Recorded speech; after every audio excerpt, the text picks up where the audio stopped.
ಹೋಲಿಗಳೆಲ್ಲ ಚಪ್ರಿಗಳು ಆಡೋದಂತ ಆರಾಮಾಗಿ ಮನೆ ಕುತ್ಕೊಂಡು ಟಿವಿ ನೋಡ್ತಿದ್ದೆ. ನಮ್ಮಮ್ಮ ಬಂದು ಹೋಗಿ ಹಾಲ್ ತಗೊಂಬ ಅನ್ಬಿಟ್ರು. ಸರಿ ನಾನು ಹೆಂಗು ಬಚ್ಚಿಟ್ಕೊಂಡು ಹೋಗೋಣ ಅಂತ ಹೋದೆ. ನೋಡಿದ್ರೆ ರೋಡಲ್ಲಿ ಯಾರು ಹೋಲಿನೇ ಆಡ್ತಾ ಇಲ್ಲ. ಸರಿ ಅಂತ ನಾನು ಹಂಗೆ ಪೀಸ್ ಆಗಿ ಮುಂದೆ ಹೋದೆ. ಎಲ್ಲಿದ್ರು ಗೊತ್ತಿಲ್ಲ ನಮ್ ಚಪ್ರಿ ಫ್ರೆಂಡ್ಸ್ ಸಡನ್ ಆಗಿ ಬಂದ್ಬಿಟ್ಟು ಎಲ್ಲ ಜಾಲಿ ಹ್ಯಾಪಿ ಹೋಲಿ ಅಂತ ಫುಲ್ ಕಲರ್ ಹಾಕ್ಬಿಟ್ಟು ಹೋಗ್ಬಿಟ್ರು. ನನ್ಗೂ ಸೈಕ್ ಆಗೋಯ್ತು. ಅವ್ರ ಕಲರ್ ತಗೊಂಡು ಅವ್ರಿಗೆ ಹಾಕಿ ಹಾಲ್ ತರದ್ ಮರ್ಬಿಟ್ಟು ಇವಾಗ ಅವ್ರ ಜೊತೆ ಹೋಲಿ ಆಡ್ತಿದ್ದೆ. ನಮ್ ಫ್ರೆಂಡ್ ಮಾಲ್ ಮಹೇಶ್ ಬಂದ. ಕಲರ್ಸ್ ಖಾಲಿ ಆಗೈತೆ ಬಾ ಹೋಗ್ ಕಲರ್ಸ್ ತಗೊಂಬ ಅಂತ ಕರ್ಕೊಂಡ್ ಹೋಗ್ಬಿಟ್ಟು ಎಣ್ಣೆ ಹಾಕ್ಸ್ಕೊಂಡ್ ಕರ್ಕೊಂಡ್ ಬಂದ್ಬಿಟ್ಟ. ಇವಾಗ ನಾನ್ ಫುಲ್ ಹೋಲಿ ಆಡ್ಬಿಟ್ಟು ಎಣ್ಣೆಲ್ ನಶೆ ಆಗಿ ನಮ್ಮನೆ ಮುಂದೆ ಹೋಗ್ಬಿಟ್ಟು ನನ್ನ ಹೆಸರು ನಾನೇ ಕೂಗ್ತಾ ಇದೀನಿ. ಆಚೆ ಬಾರೋ ವಿಷಯ ಕಾಚ. ಸಡನ್ ಆಗಿ ನಮ್ಮಪ್ಪ ಆಚೆ ಬಂದ್ಬಿಟ್ರು.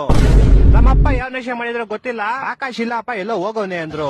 ಅದಕ್ ನಾನು ಸರಿ ಅಂಕಲ್ ಬಂದ್ರೆ ಹೇಳ್ಬಿಡಿ ಅಂತ ಹೇಳಿ ಮುಂದಕ್ಕೆ ಹೊಂಟೋದೆ. ಸ್ವಲ್ಪ ಮುಂದಕ್ಕೆ ಹೋಯ್ತಿದಂಗೆ ನನ್ ಚಪ್ರಿ ಫ್ರೆಂಡ್ಸ್ ಯಾವ ನಶೆ ಮಾಡಿದ್ರು ಗೊತ್ತಿಲ್ಲ.